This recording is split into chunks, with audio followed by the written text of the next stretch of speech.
ইমাম সাহেবকে যে বাচ্চাদের মসজিদে আসতে নিষেধ করে, কি ইমাম জালেম? একটা প্রশ্ন দিয়েছে মেয়েরা, একটু খেয়াল করে শোনেন।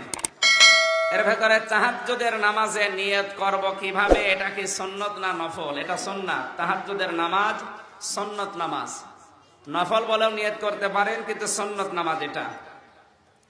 পিরিয়ড চলাকালীন সময়ে কোন কোন ইবাদত করা যাবে? নারী পুরুষের সেজদা তথা নামাজে কোনো পার্থক্য আছে কিনা? আপনার যে মাসে 3 দিন 7 দিন 10 দিন সর্বোচ্চ, এ সময় আপনি নামাজটা পড়তে পারবেন না। কোরআনে কারিমের কোনো আয়াত একাধারে পড়তে পারবেন না। ভেঙে ভেঙে পড়া জায়েজ আছে, আল্লাহর জিকির করা জায়েজ আছে। আমার মনে হয় কথা আপনি বুঝে ফেলেছেন। শুধুমাত্র নামাজ আর কোরআনের আয়াত সরাসরি পড়তে পারবেন না, পড়লে ভেঙে ভেঙে পড়বেন। আলহামদুলিল্লাহি রাব্বিল আলামিন। শিক্ষার জন্য যদি কাউকে শিক্ষা দিতে চান, এভাবে ভেঙে ভেঙে পড়াবেন, অসুবিধা নেই। নারী পুরুষের সেজদা তথা নামাজে কোনো পার্থক্য আছে কি? হ্যাঁ, পার্থক্য শুধু নারীদের শারীরিক গঠনের কারণে ওই দাঁড়ানো এবং সেজদা দেওয়া আর বসা, এই 3টা নিয়মে। তাছাড়া সূরা কিরাতে সালাম ফেরানোয় কোনো অসুবিধা নেই, সব একই রকম। মেয়েদের শারীরিক গঠনের কারণে ওরা দাঁড়াবে পা এক জায়গায় দিয়ে। 2 নম্বরে যখন সেজদা দেবে তখন গোটো হয়ে দেবে, এই পুরুষের মতো ছড়িয়ে ছিটিয়ে না। আমরা যেমন সেজদা দিলে আমাদের নিচ দিয়ে একটা ছাগলের বাচ্চা চলে যাওয়ার মতো ফাঁকা রাখি, আপনাদের রাখা লাগবে না। একেবারে আটক হয়ে দাঁড়াবেন, গোটো গোটো হয়ে, যেন আপনার ভেতরে আর কোনো কিছু প্রবেশ করতে না পারে। 3 নম্বরে যখন বসবেন, পা মেলিয়ে বসবেন, মানে পায়ের উপরে যেন আপনার বসা যায়। পুরুষের মতো এক পা তুলে দিয়ে আর এক পায়ের উপরে বসার দরকার নেই, 2 পা মেলিয়ে দিয়ে ওর উপরে বসবেন। আশা করছি কথা বুঝিয়েছেন।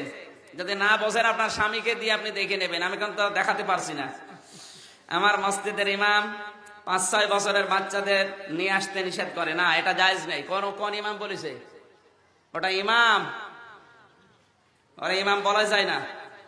বাচ্চাদের কারো নিয়ে আসবেন, ওরা যত আনন্দ ফুর্তি করতে পারে করুক। মসজিদে নববীতে খাদিজাতুল কুবরা রাদিয়াল্লাহু তাআলা আনহা, না, বিশ্ব নবী মুহাম্মদুর রাসূলুল্লাহর যে মসজিদ, আমি নিজে দেখেছি, বাচ্চারা ওখানে খেলা করে। আসরের নামাজের পরে দেখছি বাচ্চারা খেলা করছে, কান পেতে শুনি ওরা খেলার ছলে একজনকে আরেকজন ধরে আর বলে সুবহানাল্লাহ, আলহামদুলিল্লাহ। এই শিক্ষাগুলো ওরা মায়েদের কাছে, বোনদের কাছে পেয়েছে। কারণ ওরা মায়েরা, বোনেরা মসজিদে নববীতে নামাজ পড়তে আসে, ওদেরকে নিয়ে আসে। আর আপনি আসতে নিষেধ করেছেন, কোন হুজুর গো এটা? এই ইমাম সাহেবকে যে বাচ্চাদের মসজিদে আসতে নিষেধ করে, কি ইমাম জালেম? আমরা আমাদের বাচ্চাদের নামাজে নেব কিনা শরীয়তের আলোকে? অবশ্যই 7 বছর বয়স থেকে আপনি উদ্বুদ্ধ করবেন। 10 বছর বয়সে যদি নামাজ না পড়ে, দরকার হয় মারধর করে হলেও নামাজ পড়ানো লাগবে।